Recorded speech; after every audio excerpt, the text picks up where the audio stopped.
Senhores e senhoras, boa tarde. Meus ministros, imprensa, povo brasileiro que me assiste. Sabia que não seria fácil. Uma coisa é você admirar uma pessoa, a outra é conviver com ela, trabalhar com ela. Hoje pela manhã, por coincidência, tomando café com alguns parlamentares, eu lhes disse: hoje vocês conhecerão aquela pessoa que tem um compromisso consigo próprio, com o seu ego e não com o Brasil. O que eu tenho ao meu lado, e sempre tive, foi o povo brasileiro. Hoje essa pessoa vai buscar uma maneira de botar uma cunha entre eu e o povo brasileiro. Isso aconteceu há poucas horas. Um breve histórico.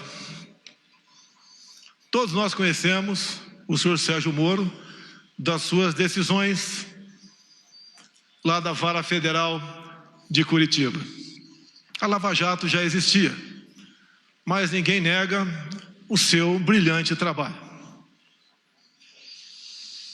Eu, pessoalmente, tive o primeiro contato com o senhor Sérgio Moro no dia 30 de março de 2017, no aeroporto de Brasília, onde ele estava parado numa lanchonete, e eu fui cumprimentá-lo. Ele praticamente me ignorou. A imprensa toda noticiou isso, dando descrédito à minha pessoa. Confesso que fiquei triste, porque ele era um ídolo para mim. Eu era apenas um deputado, humilde deputado, como é, ou como são, a maioria do que estão no parlamento brasileiro. Não vou dizer que chorei, porque eu estaria mentindo, mas fiquei muito triste. Para minha surpresa, alguns dias depois, eu estava em Parnamirim e recebi um telefonema dele, onde, obviamente, a sua consciência tocou e ele conversou comigo sobre o episódio. Eu dei por encerrado o assunto. Me senti, de certa forma, reconfortado. O tempo passou, eu numa pré-campanha e ele com as suas sentenças em Curitiba. Com o passar do tempo, entrei em campanha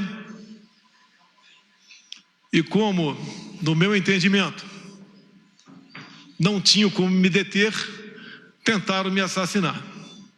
Obviamente, isso marca a história de uma nação, muito mais a minha vida, a da minha família, em especial da minha filha Laura, de 9 anos de idade. Acabou o primeiro turno, eu passei para o segundo turno com o senhor Fernando Haddad, do PT. Nesse ínterim, eu, baixado no Einstein, em São Paulo, recebi uma ligação de uma pessoa que queria fazer com que o senhor Sérgio Moro fosse me visitar. Eu fiquei feliz, mas declinei. Ele não esteve comigo durante a campanha. Eu não sei quem ele votou no primeiro turno e nem quero saber. O voto é sagrado e secreto. Mas eu exatamente evitei conversar com ele naquele momento, entre o primeiro e o segundo turno, porque com toda certeza essa visita se tornaria pública e eu não queria aproveitar do prestígio dele para conseguir a vitória no segundo turno. Após, então, a nossa vitória, a vitória da democracia, da liberdade, das eleições livres, eu recebi o senhor Sérgio Moro na minha casa, na Barra da Tijuca. Presente, ao meu lado, o senhor Paulo Guedes, um homem que já havia escolhido para ser ministro da Economia. E ali traçamos alguma coisa de como ele seria tratado caso aceitasse o nosso convite para ser ministro da Justiça. Obviamente, repito, ele não participou da minha campanha. Acertamos, como fiz com todos os ministros, vai ter autonomia no seu ministério. Autonomia não é sinal de soberania. A todos os ministros, e a ele também, falei do meu poder de veto. Os cargos chaves teriam que passar pelas minhas mãos e eu daria o sinal verde ou não. Para todos os ministros foi feito dessa maneira. Mais de 90% desses cargos que passaram para minhas mãos, eu dei o sinal verde. Assim foi também com o senhor Valeixo. Até ontem, diretor-geral da nossa honrada e gloriosa Polícia Federal. A indicação foi do senhor Sérgio Moro. Apesar de a lei de 2014 dizer que a indicação para esse cargo e a nomeação é exclusiva do senhor presidente da República. Abri mão disso, porque confiava no senhor Sérgio Moro. E ele levou a sua equipe, ou trouxe a sua equipe aqui para Brasília. Todos os cargos chaves são de Curitiba, inclusive a Polícia Rodoviária Federal. Lógico, me surpreendeu.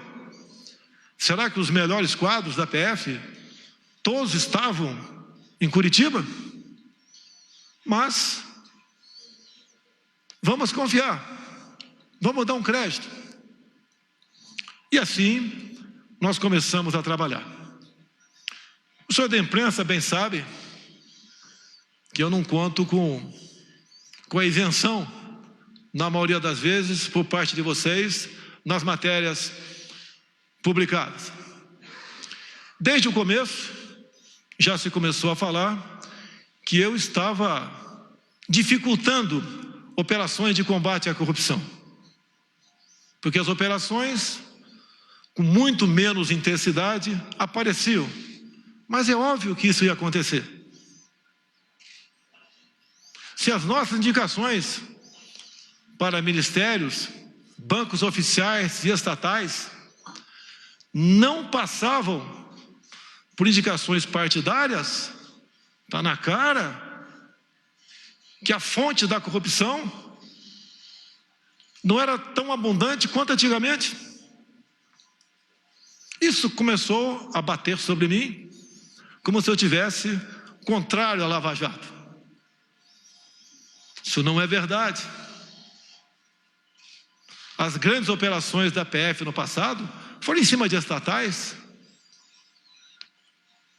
ou de empreiteiros que faziam obras e arrancavam recursos via bancos oficiais, em especial o BNDES. Nós botamos um ponto final nisso. Isso foi muito caro para mim. Poderosos se levantaram contra mim. E é uma realidade. É uma verdade. Eu estou lutando contra um sistema, contra o establishment. Coisas que aconteciam no Brasil, praticamente não acontecem mais. E me desculpe a modéstia, em grande parte, pela minha coragem de indicar um time de ministros comprometido com o futuro do Brasil. Continua não sendo fácil. Mas pode ter certeza, hoje em dia, eu conto com muitos parlamentares dentro do Congresso Nacional que já comungam dessa tese. De vários partidos, exceto da extrema esquerda, porque o que eles querem, no final das contas, é roubar a nossa liberdade. No que depender de mim, não medirei esforços para que isso não aconteça. dizer ao prezado ex-ministro Sérgio Moro, como o senhor disse hoje na sua coletiva, por 3 vezes, o senhor disse que tinha uma biografia a zelar. Eu digo a Vossa Senhoria que eu tenho um Brasil a zelar. Não apenas fiz um juramento quando sentei praça nos idos 1973, na Escola Preparatória de Cadetes do Exército em Campinas, em dar a vida pela minha pátria, se preciso fosse. Mais que a vida para minha pátria, eu tenho dado. Eu tenho dado o desconforto da minha família, as acusações mais torpes possíveis, não só contra a minha família, bem como aqueles que estão ao meu lado. Falava-se em interferência minha na Polícia Federal. Ora as bolas, se eu posso trocar o ministro, por que não posso, de acordo com a lei, trocar o diretor da Polícia Federal? Eu não tenho que pedir autorização para ninguém para trocar o diretor ou qualquer um outro que esteja na pirâmide hierárquica do Poder Executivo. Será que é interferir na Polícia Federal, quase que exigir, implorar Sérgio Moro que apure quem mandou matar Jair Bolsonaro? A PF de Sérgio Moro mais se preocupou com Marielle do que com seu chefe supremo. Cobrei muito deles aí. Não interferi. Eu acho que todas as pessoas de bem no Brasil querem saber. E entendo, me desculpe, senhor ex-ministro, entre meu caso e da Marielle, o meu está muito menos difícil de solucionar. Afinal de contas, o autor foi preso em flagrante delito. Mais pessoas testemunharam, telefones foram apreendidos, 3 renomados advogados, em menos de 24 horas, estavam lá para defender o assassino. Isso é interferir na Polícia Federal? Será que pedir à Polícia Federal, quase que implorar, via ministro, para que fosse apurado o caso Marielle, no caso porteiro da minha casa 58, na Avenida Lúcio Costa, 3100? Quase que por acaso descobrimos, se não eu pedir para o meu filho ir na portaria e filmar a secretária eletrônica. Talvez até hoje ficasse a dúvida para todos que eu poderia estar envolvido nisso. Isso foi numa quarta-feira de março de 2018, onde entre a ligação do porteiro para minha casa e as minhas digitais nos painéis de presença da Câmara, tinha um espaço em menos de 1 hora, eu não estava lá. Depois, a perícia da Polícia Civil do Rio ainda chega à conclusão que aquela voz não é a voz do porteiro em questão.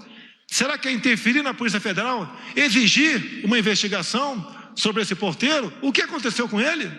Ele foi subornado? Ele foi ameaçado? Ele não sofre ele sofre das faculdades mentais? O que aconteceu para ele falar com tanta propriedade um fato que, segundo ele, existiu há praticamente 1 ano atrás? É exigir da Polícia Federal muito, via seu ministro, para que esse porteiro fosse investigado, com todo respeito a todas as vidas do Brasil. Acredito que a vida do Presidente da República tem um significado, que afinal de contas é o chefe de Estado. Isso é interferir na Polícia Federal? Cobrar isso da sua Polícia Federal? Confesso que, ao longo do tempo, como bem vos lhes disse, uma coisa é ter uma imagem e conhecer uma pessoa, a outra é conviver com ela. Nunca pedi para ele para que a PF me blindasse onde quer que fosse. Quando se fala em corrupção, eu falo da minha vida particular. Nos últimos 2 anos de parlamentar, gastei menos da metade que poderia gastar na sua cota parlamentar, com passagem aérea, com despesa de combustível, de alimentação, de aluguéis. Na vida de presidente da República, eu tenho 3 cartões corporativos. 2 são usados para despesas, as mais variadas possíveis, que afinal de contas, mais de 100 pessoas estão na minha segurança diariamente. Despesas de casa normal.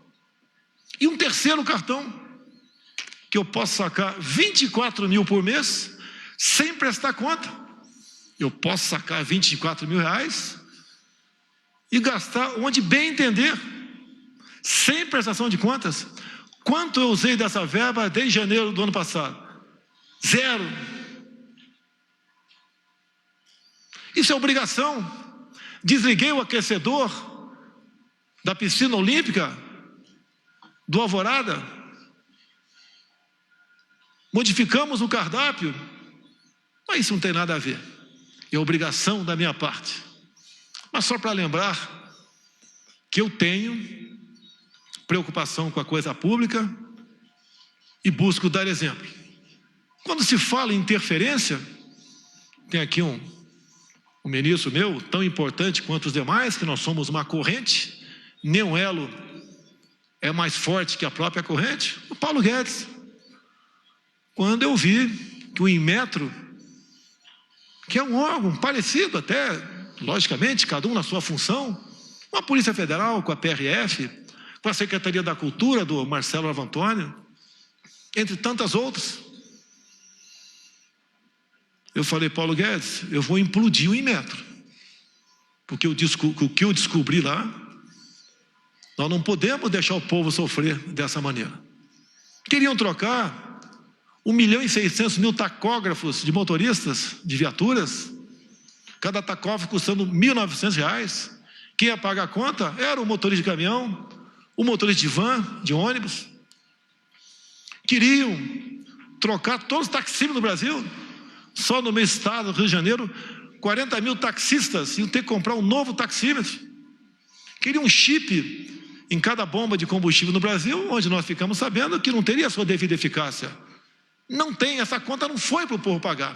A obrigação do Inmetro é, obviamente, atestar a qualidade de muita coisa e, de preferência, obviamente, evitar onerar o nosso já sofrido povo brasileiro com a pesada carga de impostos que tem. Implodimos o Inmetro. E a Polícia Federal? Como publicado por vocês no dia de ontem, mas esqueçam a imprensa. Ontem, numa videoconferência, o senhor Valeixo se dirigiu a todos os seus 27 superintendentes e disse que desde janeiro vinha falando com o senhor Sérgio Moro, queria deixar a Polícia Federal. Os superintendentes são a prova disso. E eu algumas vezes falei com o Sérgio Moro sobre a Polícia Federal. Quando eu me elegi, havia uma ideia por parte de policiais, muitos trabalhavam comigo, em torno de 60 em rodízio. Eu tinha direito a isso pela legislação, até o maior efetivo por ser o candidato com maior chance. E mesmo assim, apesar de todo o trabalho da Polícia Federal, não conseguiu evitar a tentativa de homicídio. Mas eu digo, foi a Polícia Federal, com o seu trabalho técnico, preventivo, que também foi um elo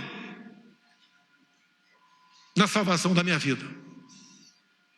Porque a cada ponto, a cada esquina que eu passava, eles tinham um plano da minha evacuação, caso sofresse alguma coisa.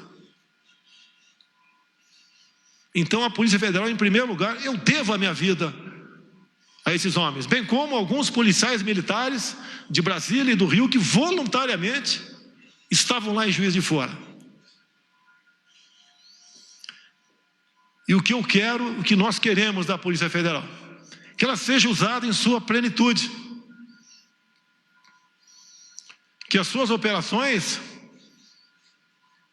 sejam, no mínimo, mantidas, no que depender de mim, potencializadas, que é com o trabalho dela que nós damos esperança, num primeiro momento, à população brasileira. O combate à corrupção, o combate ao crime organizado. E, como mesmo o senhor Valeixo disse que estava cansado, eu comecei a fazer gestões junto ao ministro para trocarmos o diretor-geral da Polícia Federal. Era a intenção dele, como ele declarou ontem, que desde janeiro queria sair. Nós cansamos, nós não somos máquinas. No dia de ontem, eu conversei com o senhor Sérgio Moro, só eu e ele, como na maioria das vezes nossas conversas, onde eu sempre abri o coração para ele. Eu já duvido se ele sempre abriu o coração para mim. Eu sempre disse aos meus ministros, a confiança tem que ter dupla mão. O ministro quer que eu confie nele, quer e tem razão, mas eu também quero que o ministro confie em mim. Sempre falei para ele, Moro, não tenho informações da Polícia Federal. Eu tenho que todo dia ter um relatório do que aconteceu, em especial nas últimas 24 horas, para poder bem decidir o futuro dessa nação. Eu nunca pedi para ele o andamento de qualquer processo. Até porque a inteligência, com ele, perdeu espaço na justiça. Quase que implorando informações. E assim, eu sempre cobrei informações dos demais órgãos de inteligência oficiais do governo, como a ABIN, que tem à frente um delegado da Polícia Federal. Uma pessoa que eu conheci durante a minha campanha e tem um nome e é respeitado pelos seus companheiros. E conversando ontem com o Moro, entre muitas coisas, até que chegou na questão Valeixo. Eu falei, está na hora de botar um ponto final nisso. Ele está cansado, está fazendo como pode o seu trabalho. Pessoalmente não tenho nada contra ele. Conversei poucas vezes com ele durante 1 ano e 4 meses. Sim, poucas vezes, mas conversei com ele. E a maioria das vezes estava o Sérgio Moro do lado. Então eu falei que amanhã, dia de hoje, o Diário Oficial da União publicaria a exoneração do senhor Valeixo. E, pelo que tudo indicava, a exoneração a pedido. Bem, ele relutou, o senhor Sérgio Moro, e falou, mas o nome tem que ser o meu. Falei, vamos conversar. Por que tem que ser o seu e não o meu? Ou então vamos pegar, já que não tem interferência política, técnica ou humana, pegar os que têm condições e fazer um sorteio. Por que tem que ser o dele e não possivelmente o meu, ou um de consenso entre nós dois? E eu lembrei da lei de 2014, que a indicação é minha, é prerrogativa minha. E o dia que eu tiver que submeter a qualquer um subordinado meu, eu deixo de ser presidente da República. Jamais pecarei por omissão. Falei para ele, quero um delegado, que pode não ser o seu, pode não ser o meu, mas que eu sinta, além da competência óbvia, se bem que isso é uma coisa comum entre os delegados da Polícia Federal, que eu possa interagir com ele. Por que não? Eu interajo com os órgãos de inteligência das Forças Armadas, se preciso for, eu interajo com a ABIN, interajo com qualquer um do governo, sempre procuro o ministro, mas numa necessidade eu falo diretamente com o primeiro escalão daquele ministro, como ontem, ou anteontem, eu tinha que decidir uma coisa, tinha que ver com a Marinha. Mas como era exclusivamente com a Marinha, eu resolvi naquele momento não falar com o ministro da Defesa. Falei diretamente com o da Marinha e foi resolvido de acordo com com o interesse dele. E depois participei do Ministério da Defesa. Isso não é quebra de hierarquia, é necessidade. Não posso abrir mão disso, assim como o Ministério da Defesa pode ligar diretamente com o comandante de batalhão, sem passar pelo comandante da brigada. Se preciso for, depois ele participa, para evitarmos que venhamos ferir o princípio da hierarquia.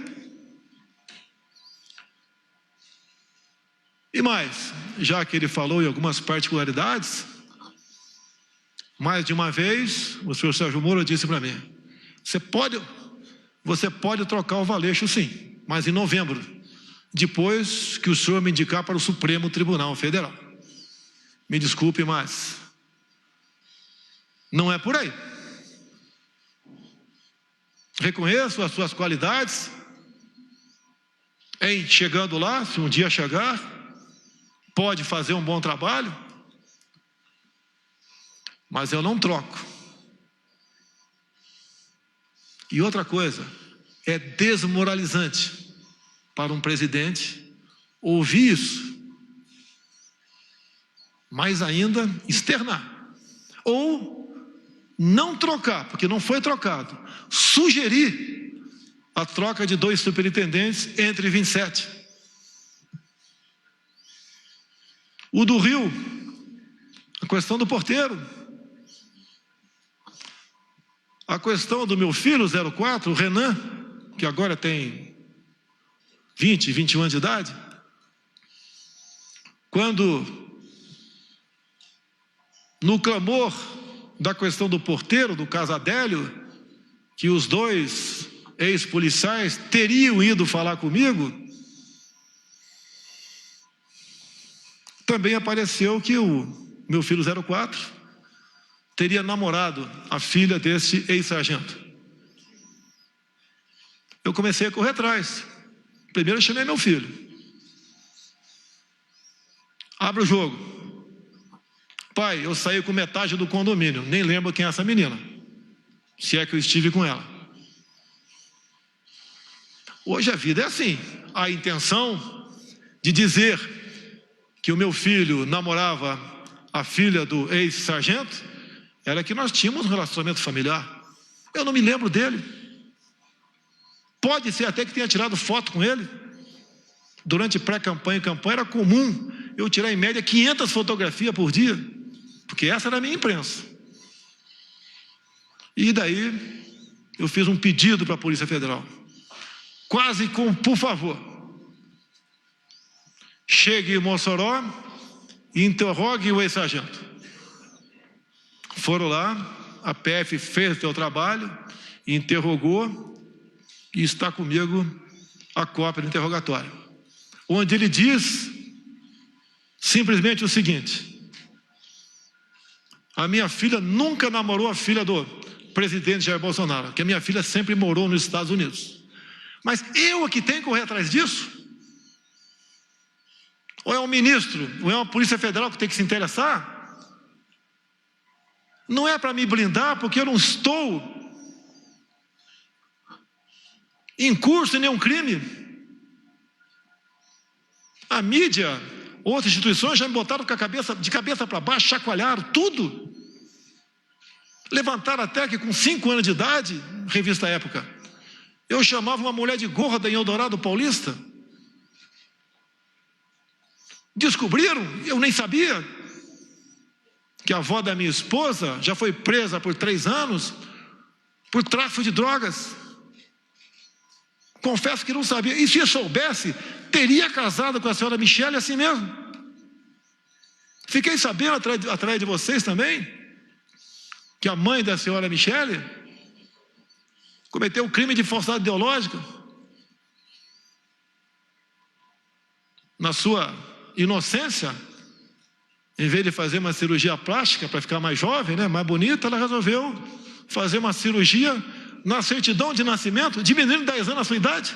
Esse foi o crime dela. Se coloca em público isso daí para escrotizar,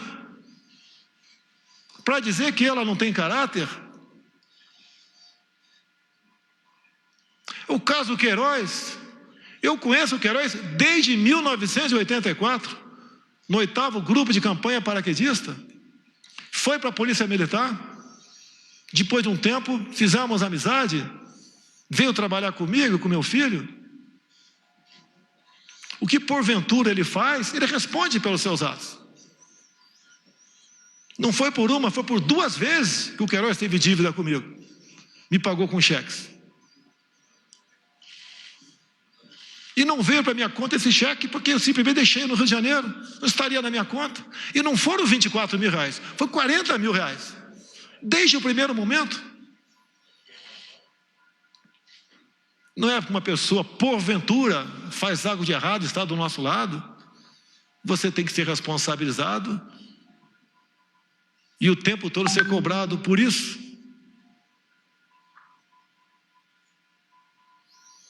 Nunca pedi para blindar ninguém da minha família. Jamais faria isso.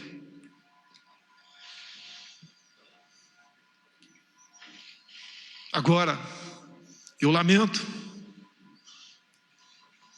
que aquela pessoa que mais tinha que defender dentro de uma legalidade não faz. Teve um clima sem pesado com o senhor ministro, na última reunião de ministros, onde eu cobrei dele, na frente de todos os ministros, que ele tomasse uma posição sobre a prisão e algemas usada contra mulheres na praia, mulheres em praça pública, como de Araraquara, um pobre, um humilde trabalhador do comércio no Piauí, entre tantos outros, que ele tinha que mostrar sua cara. Ele tem amparo na lei do abuso de autoridade. Essa lei, que por ser lei, não tem que ser questionada, discutida, tem que ser cumprida. Quem é contra ela, que apresente o MADIM junto ao órgão competente para que ele ajuize junto ao Supremo Tribunal Federal. A resposta dele foi o silêncio.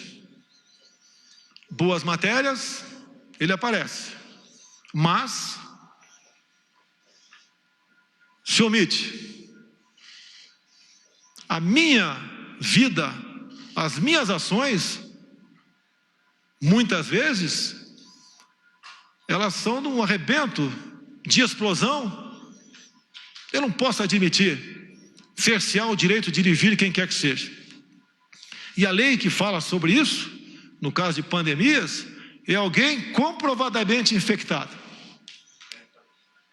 A decisão dessas medidas coercitivas cabem aos respectivos governadores e prefeitos. Assim decidiu o Supremo Tribunal Federal. E uma vez decidido, não cabe a mim questionar mais. Prefeitos, alguns governadores, em cima disso, estão cometendo tremendos absurdos. E o governo federal tem que se posicionar, tem que peticionar o Supremo Tribunal Federal, entrar com ações. E quem tem que fazer isso? O presidente ou o ministro da pasta responsável? Isso incomoda ele.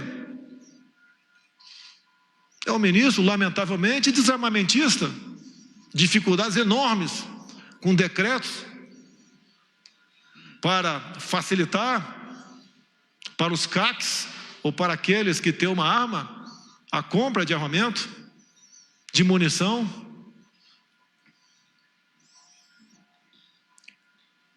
Aquilo que eu defendi durante a campanha e pré-campanha, os ministros têm obrigação de estar junto comigo. Caso contrário, não estão no governo certo. Não tenho mágoa do senhor Sérgio Moro. Hoje pela manhã, acredito que 7 ou 8 deputados, ou meia dúzia, tomaram café comigo. E eles estão à vontade, se quiser falar ou não. Eu lhes disse, hoje vocês vão conhecer quem realmente não me quer na cadeira presidencial. Esse alguém não está no Poder Judiciário, nem está no Parlamento Brasileiro. Não lhes disse o nome. Falei, vocês vão conhecê-lo às 11 da manhã. repetindo a vocês, veio com a cunha. Se ele quer ter independência, como eu tenho, autoridade, ou se quisesse, poderia vir candidato em 2018.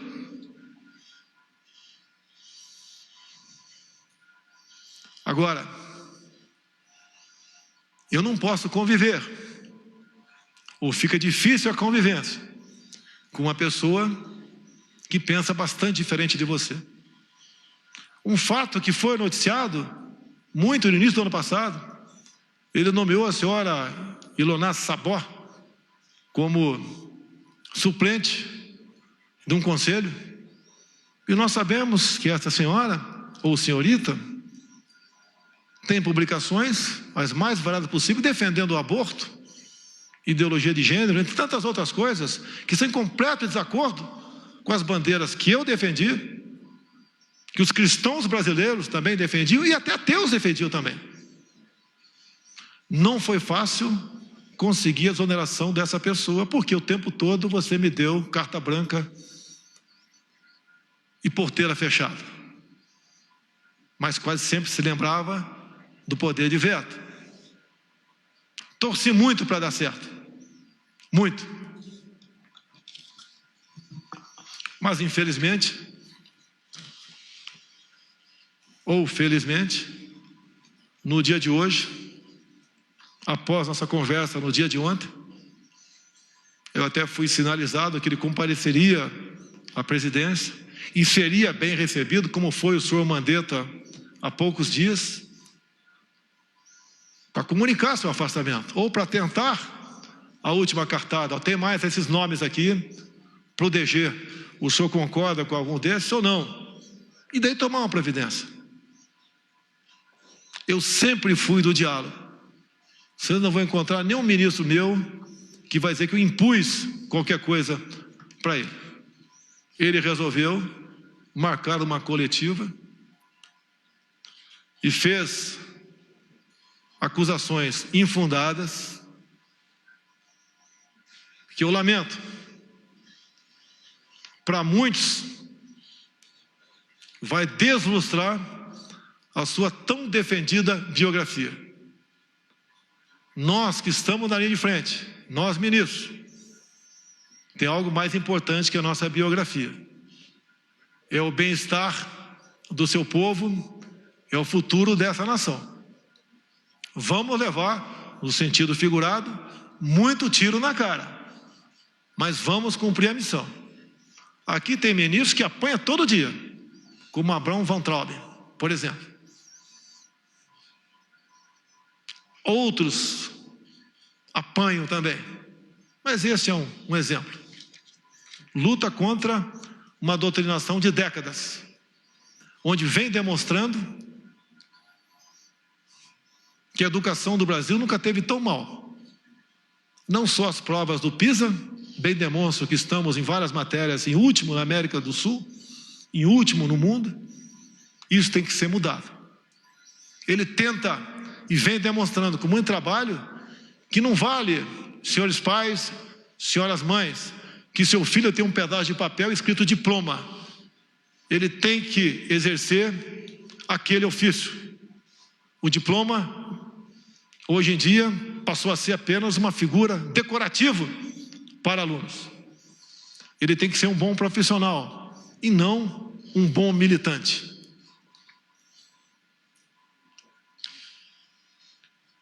Três páginas bem curtas apenas aqui, eu vou ler e dar o encerramento a essa coletiva. Meu compromisso é com o Brasil e com a democracia. Sempre dei plena liberdade aos meus ministros, sem abrir mão do meu poder de veto e da minha autoridade como presidente da República. Sempre mantive diálogos republicanos com todos os meus ministros. Temos discordâncias e convergências, mas em qualquer situação mantive o respeito à opinião de todos. Sempre fui leal a eles. Ontem, mais uma vez, conversamos com o senhor ministro Sérgio Moro sobre a substituição na Polícia Federal. Esperava, em conjunto com o senhor ministro, definir um nome para dirigir a instituição, ainda que, pela lei, esta seja uma prerrogativa exclusiva do presidente da República. Estou decepcionado e surpreso com o seu comportamento. Não se dignou a me procurar e preferiu uma coletiva de imprensa para comunicar sua decisão. Meu compromisso é com a verdade, sem distorções. Não são verdadeiras as insinuações de que eu desejaria saber sobre investigações em andamento. Nos quase 16 meses em que esteve à frente do Ministério da Justiça, o senhor Sérgio Moro sabe que jamais lhe procurei para interferir nas investigações que estavam sendo realizadas. A não ser aquelas, não vi interferência, mas quase como uma súplica sobre o Adélio, o porteiro e meu filho 04. Sobre a exoneração do Dr. Valeixo, diretor-geral da Polícia Federal, pela Lei 13.047 de 2014, é prerrogativa do Presidente da República a nomeação e a exoneração do diretor-geral, bem como de vários outros cargos da administração direta. A exoneração ocorreu após uma conversa minha com o ministro da Justiça, pela manhã de ontem. À noite, eu e o doutor Valeixo conversamos por telefone e ele concordou com a exoneração a pedido. Desculpe, senhor ministro, o senhor não vai me chamar de mentiroso. Não existe uma acusação mais grave para um homem como eu, militar, cristão e presidente da República, ser acusado disso. Essa foi a minha conversa com o doutor Valeixo. E mais ainda, não só a imprensa publicou, no dia de ontem e de hoje, bem como, entre aspas, o doutor Valeixo, em contato com a Superintendência do Brasil, comunicando que estava cansado, que desde janeiro queria sair. Então não foi uma demissão que causasse surpresa a quem quer que fosse. A PF é uma instituição de Estado. Ela deve se conduzir de acordo com a Constituição Federal e as leis do país. Não importa quem as conduza. Não abro mão disso. Não existe possibilidade de interferência na Polícia Federal. Sua própria estrutura e seus profissionais garantem a autonomia de suas investigações. Esta autonomia é inerente à instituição, independente de governos. Não posso aceitar minha autoridade confrontada por qualquer ministro. Assim como respeito a todos, espero o mesmo comportamento. Confiança é uma via de mão dupla. Continuarei fiel a todos os brasileiros. Seguirei no combate à corrupção, às organizações criminosas e no trabalho para a redução da criminalidade. O governo continua. O governo não pode perder sua autoridade por questões pessoais de alguém que se antecipa a projetos outros. Travo o bom combate. A minha preocupação é entregar o Brasil para quem vier me suceder no futuro, bem melhor do que recebi em janeiro do ano passado. Confio nos meus ministros, nos servidores públicos, que têm nos ajudado a vencer a estes obstáculos. O Brasil é maior do que qualquer um de nós.